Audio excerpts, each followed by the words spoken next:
Good morning. Good morning. ആരോടാ നീ? എടാ നിന്നോടാ ചോദിച്ചത്. ഞാറടിക്കാവിലെ 8 മണി. ഇതെന്റെ സ്ക്രിപ്റ്റ് അല്ലേ? ഇതൊരു അവിടെ നിന്ന്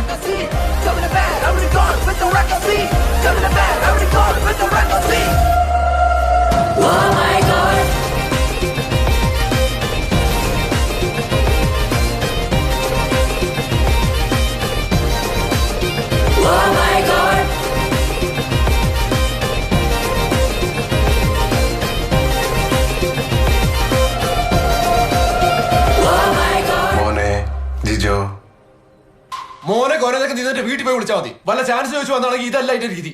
അല്ല ഈ പൂട്ടി കിടക്കുന്ന വീട്ടിൽ താനെങ്ങനെ കയറി? ഇറങ്ങണോ? ഇറങ്ങും. പോലീസ് കാണിച്ചു. മോനെ ജിജോ, ഞാൻ എഴുതി സംവിധാനം ചെയ്യുന്ന സിനിമയിലാണ് നീ ഇപ്പൊ അഭിനയിച്ചുകൊണ്ടിരിക്കുന്നത്. ആദ്യം ഒന്ന് കഴിയട്ടെ, എന്നിട്ട് നീ എനിക്ക് ചാൻസ് തന്നാ മതി. മനസ്സിലായില്ല അല്ലേ? ചിലപ്പോ ഒന്ന് തിരിഞ്ഞു നോക്കിയാൽ മനസ്സിലാവും. മനസ്സിലായോ?